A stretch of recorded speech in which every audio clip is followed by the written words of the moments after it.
Tuesday's footy news here on AFL.com.au, and once again we're at Federation Square at the AFL live site. So much to do around here in the build-up to the big game on Saturday. All right, let's get straight down to business and the grand final news. The story out of Sydney remains Ben McGlynn.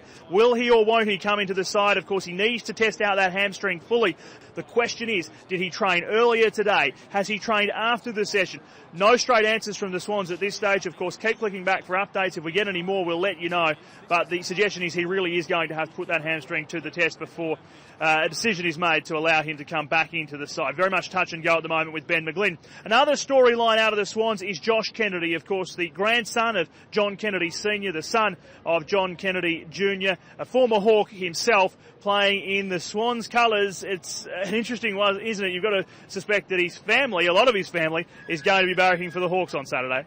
It was written up this morning that your granddad gave you a call on the weekend. It was fairly brief and pretty direct. What did he have to say?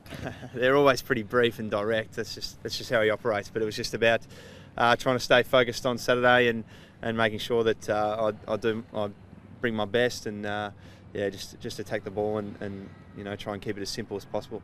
I know he's in a pretty tough predicament at the moment, and he'll have to choose his words very carefully. But I know that he's got the utmost support for me. All right, that's the news out of the Swans camp. Let's turn our attention to Hawthorn, where Luke Hodge, the skipper, insists he'll be playing no matter what. He's over the gastro, and even if his wife is giving birth right at the moment of the grand final, he'll be at the MCG. Another great story out of the Hawks is Josh Gibson.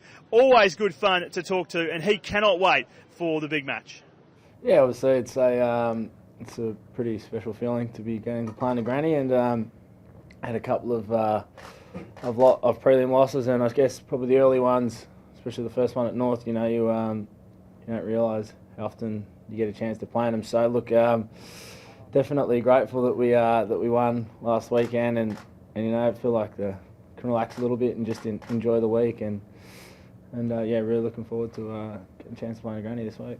All right, moving away from the grand final just for a moment, and celebrations continuing for the Brownlow medalist Jobe Watson today down by the Yarra before the official Carbine Club lunch inside Crown Casino. He is just so excited, and it has been a great 24 hours for him. A brilliant night of celebrations that went into the early hours of the morning. A few more hours, I think, before it really sinks in.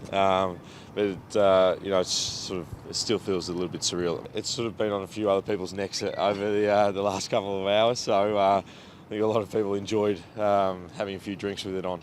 The umpires for Saturday's game have been confirmed. Brett Rosebery, Matt Stevick and Simon Meredith to take charge, while goal umpire Chelsea Roffey becomes the first woman to officiate in an AFL grand final, and she actually became a bit emotional when she found out the news.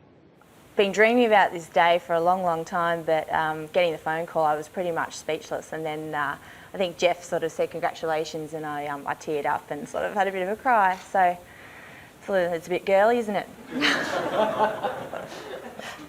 And proof every element of the grand final is important, the Royal Australian Mint has, for the first time, created a special series of premiership coins. One of the coins will be used for the toss just before the bounce at the MCG on Saturday. See, we're all over it for you. So much news this grand final week. The build-up continues. Make sure you click back for more of the very latest.